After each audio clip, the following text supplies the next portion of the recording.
What's up, everybody? Michael Silva here to do technical analysis on the S&P 500. We're going to be looking at the daily time frame and the 30-minute time frame, keeping today's video short and to the point. Let's get into it.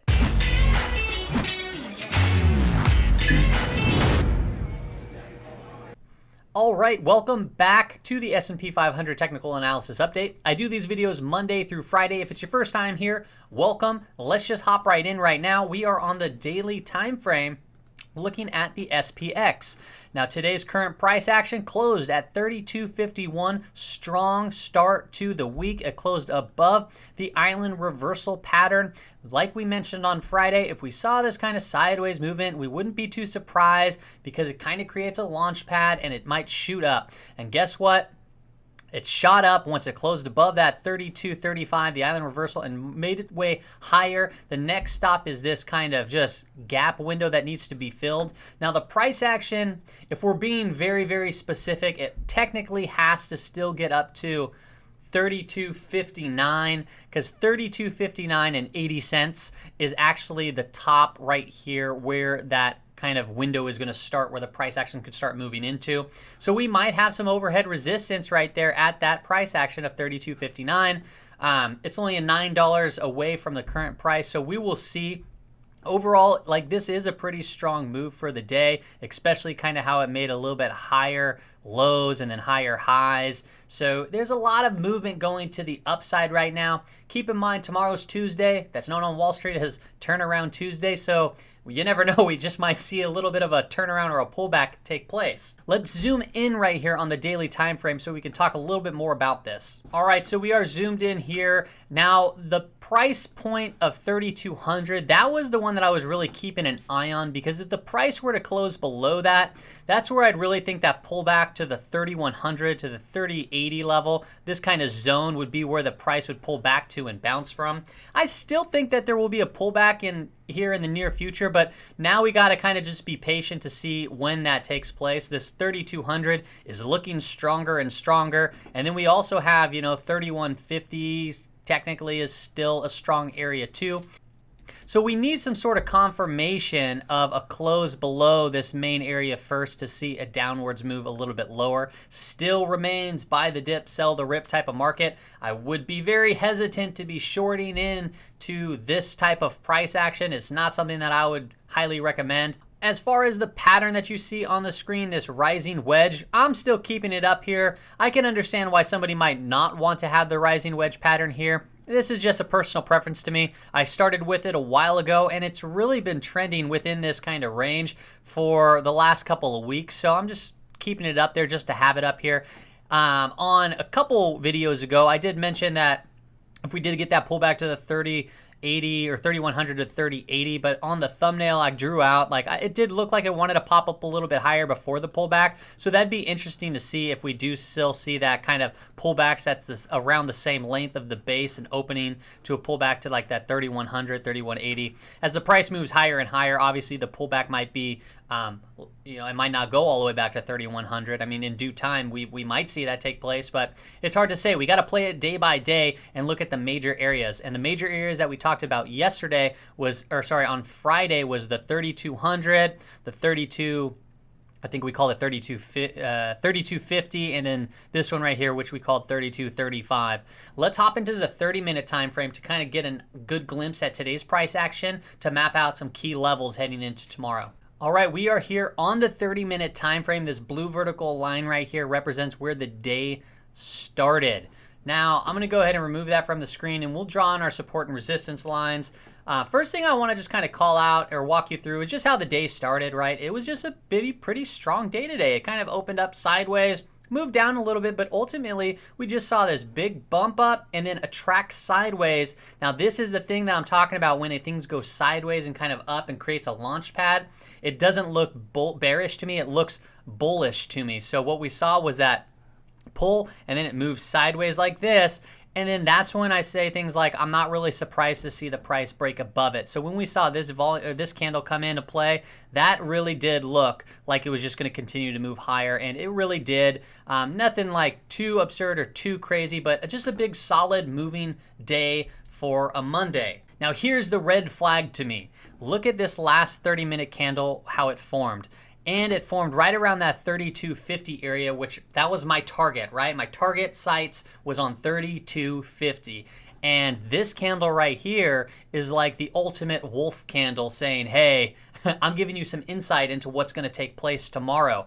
Now, I don't know where the market's going to gap up or close tomorrow, but if this was like middle of the day and it ran up this high in this candle, that would make for a potentially good intraday short, because really what it's saying here is, hey, you know, there's a lot of price action moving up. Now, it's still bullish price action to the upside, but the bulls really stepped in to put in a high of 32.58. Now that basically 32.59, because it's 32.58 and 90 cents.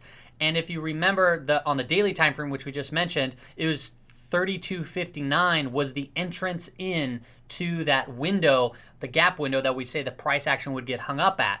So it created this, and then the bears obviously stepped in and really started knocking the price down to 32.50. So that could be an indication saying, hey, there's going to be some sort of reversal take place tomorrow. Might not be some huge reversal, but it might be, you know, pull back to this support, this 32.35, and we might see it bounce from there and head higher, because once resistance is broken, it then becomes support. So it depends on where the price opens tomorrow. That might actually make for a good little short scalp intraday, but you got to be super aggressive. And if you're not familiar with shorting or doing those type of trades, I like wouldn't recommend it, because you can lose a lot of money shorting in a very quick time frame, right? As far as like if you go long, I mean, the only thing that can happen is it can go to zero, but if you short, I mean, the price can go up to infinity. So you got to be very careful, and not to say that your broker would allow you for the price to go up that high without getting a margin call. I'm kind of just rambling on right now, but you do need to be more aggressive on the short side of trades. That's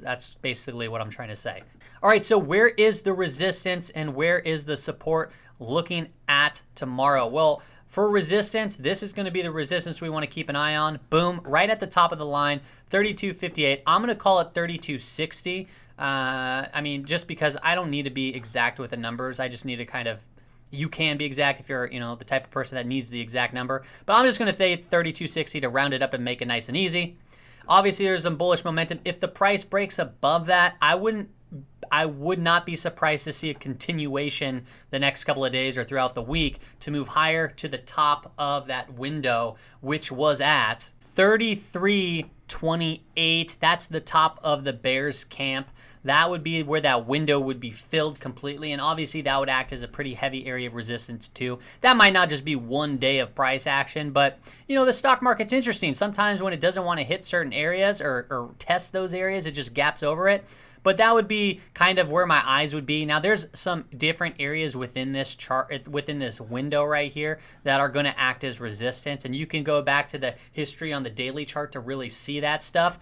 But as of this particular point in time, I'm not going to worry about that. I'm going to keep my eyes on 32.60 for resistance. And then as far as support goes, support is going to be right here where the price just struggled to break above and finally did. I'm going to call it 32.35, and we're going to make it green. That is the entrance into the bears camp. So right now the bulls are raiding the bears camp, right? So that means they're in this big area of resistance. Are they going to fight the bulls back out of it and move them lower, or are the bulls going to continue to take charge?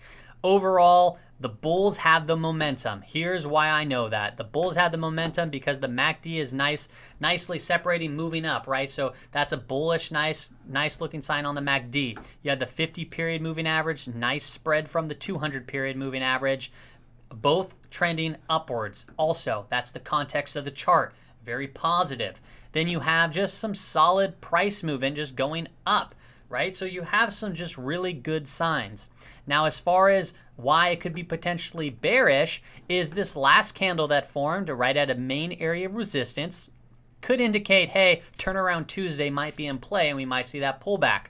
The 3200 level is going to be the next area of support to keep an eye on, other than obviously the 50 period moving average, and there's some stuff right here around 3220. I'm looking at more major areas, and I personally just would not, if it breaks down below 3235, that doesn't give me, confidence saying like I wouldn't short into that because it's just too much support. However, if the price pulls back to here, for example, I would say if the price pulls back to here, you might be able to make a good little long-sided entry too, where you can have a tight stop loss and then potentially play a bounce more to the upside. Or if you wanted to see it pull back to the 50-period moving average, wherever that might be at that particular point in time, that could be another option and have a tight stop loss. There's going to be good opportunities to buy the dip and sell the rip is what I'm trying to say. So keep an eye out for the opportunities heading into tomorrow and heading into the rest of the week. But be careful, especially if you are a shorter, because shorting into these type of